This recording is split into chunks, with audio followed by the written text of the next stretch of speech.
2026 இந்த தீய சக்தி திராவிட முன்னேற்ற கழகத்தை துடை தெரிந்து வீட்டுக்கு அனுப்ப வேண்டும் என்கின்ற முடிவில் இருக்கும். நம் கண் முன்னால் இருப்பது ஒரே ஒரு இலக்கு, வேற எதுவும் கிடையாது. அந்த இலக்கை நோக்கி போகும் பொழுது கொஞ்சம் ஸ்பீட் பிரேக்கர் வர சகஜம்தாங்க. அதனால நம்ம ஸ்பீட் பிரேக்கரை பார்த்து அது ஸ்பீட் பிரேக்கர்னு பேசுறதை விட அந்த ஸ்பீட் பிரேக்கர் எதுக்காக வருதுன்னா அங்கே வண்டியினுடைய வேகத்தை குறைத்து சரியான திசையில போறமான சரி பண்றதுக்கு தான் அந்த ஸ்பீட் பிரேக்கர் வருது நீங்க எடுத்துக்கணும்.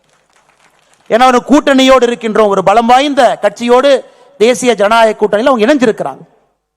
நிறைய சிறிய கட்சிகள் பெரிய கட்சிகள் எல்லாம் அந்த கூட்டணியில் இருக்கிறாங்க. அகில இந்திய அளவில் நம்முடைய பாரத பிரதமர் ஐயா நரேந்திர மோடி அவர்கள் தேசிய ஜனநாயக கூட்டணியை வழிநடத்துறாங்க. நேற்று நம்முடைய உள்துறை அமைச்சர் அமித்ஷாஜி அவர்கள் சொன்னது போல தமிழகத்தில் தேசிய ஜனநாயக கூட்டணி அனைத்து இந்திய அண்ணா திராவிட முன்னேற்ற கழகத்தினுடைய பொதுச் செயலராக இருக்கக்கூடிய அண்ணன் எடப்பாடி பழனிசாமி அவர்கள் தலைமையில் 2026 சட்டமன்ற தேர்தலை சந்திக்க இருக்கின்றோம். அதையெல்லாம் நாம் உணர்ந்திருக்க வேண்டும். எந்த திசையில போறோம், எந்த பாதையை நோக்கி போறோம். ஏன்னா இன்னைக்கு நமக்கு இலக்கு தெரியும், திராவிட முன்னேற்ற கழகத்தை வீட்டுக்கு அனுப்பணும். இலக்கு சரி, பாதையும் சரி. இன்னும் 9 மாசம் எந்த பாதையில போக போறோம், தலைவர் கிடைச்சிட்டாங்க, அந்த பாதையில் நம்மளை கூட்டிட்டு போறாங்க. இலக்கும் தெரியும், பாதையும் தெரியும். பயணிக்க வேண்டிய தொண்டர்கள் நாம் எல்லோரும் இங்கே அமர்ந்திருக்கின்றோம். அருமை சொந்தங்கள், இன்னும் ஒரு 5 நிமிடத்தில் இந்த அற்புதமான 4 ஆண்டுகளாக உங்களை எல்லாம் வழிநடத்துவதற்கு ஒரு பெரிய பாகியம் எனக்கு கிடைச்சிச்சு.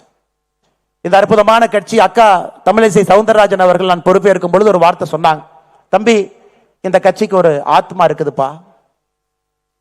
எந்த நேரத்தில் எந்த தலைவன் இந்த கட்சியை வழிநடத்த வேண்டும் என்பதை அந்த ஆத்மா சரியாக புரிந்து கொண்டு அந்த நேரத்தில் அந்த தலைவனை அந்த கட்சி தானாக தேடிக்கொள்ளும் என்கின்ற வார்த்தையை நான் பொறுப்பேற்கும் என்று அக்கா தமிழிசை சவுந்தரராஜன் அக்கா சொன்னாங்க.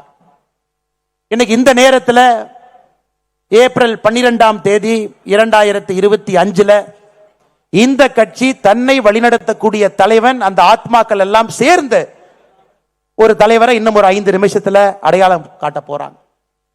அன்பு சொந்தங்களே, உங்களை எல்லாம் வழிநடத்தியது ஒரு பெரிய பாகியமாக நான் கருதுகின்றேன். வாழ்க்கையில எத்தனையோ விஷயங்கள் நாம் செய்தாலும் கூட பாரதிய ஜனதா கட்சியினுடைய ஒரு தொண்டன் என்பது என்னை பொறுத்தவரை ஒரு உச்சகட்ட பொறுப்பாக எப்பொழுதும் நான் சொல்லுவேன். அற்புதமான மனிதர்கள் இருக்கக்கூடிய கட்சி, எதையும் எதிர்பார்க்காம பணி செய்ய மனிதர்கள் இருக்கக்கூடிய கட்சி, உயிரை கொடுத்து வேலை பார்ப்பவர்கள் இருக்கக்கூடிய கட்சி, யார் தலைவராக வந்தாலும் முழு மனதாக ஏற்றுக்கொண்டு அவர்களோடு பயணம் செய்யக்கூடிய கட்சி. இந்த நேரத்தில் 2021 மே மாசத்துக்கு நான் போறேங்க. அண்ணன் முருகன் அவர்கள் பாரதிய ஜனதா கட்சியினுடைய தலைவராக இருந்து நம்மை வழிநடத்தி 4 சட்டமன்ற உறுப்பினர்கள் அளித்துவிட்டு ஐயா நரேந்திர மோடி அவர்கள் என்னுடைய மந்திரி சபையில முருகன் அவர்கள் இருக்க வேண்டும் என்று அழைத்துக் கொண்ட பொழுது அந்த பொறுப்பை முருகன் ஐயா எனக்கு கொடுத்தாங்க. ஒரு ரிலே லேஸ்ல முன்னாடி ஓடுறவங்க அந்த பேட்டரை என் கையில கொடுக்கிறாங்க. நான் வந்த பொழுது உங்க யாருக்கு என்னை தெரியாது. உண்மையை சொல்ல வேண்டும் என்றால் என்னை விட தகுதி வாய்ந்தவர்கள், திறமை வாய்ந்தவர்கள் இந்த மேடையில மட்டுமே 99% மக்கள் என்னை விட திறமையானவர்கள், தகுதியானவர்கள் இந்த மேடையின் மீது அமர்ந்திருக்கின்றார். பாதகம் செய்பவரை கண்டால் நாம் பயம் கொள்ளலாகாது பாப்பா. மோதி மிதித்து விடு பாப்பா, அவர் முகத்தில் உமிழ்ந்து விடு பாப்பா. அண்மை செய்திகளை உடனுக்குடன் தெரிந்து கொள்ள இணைந்திருங்கள் எம் நாடு தொலைக்காட்சியுடன்.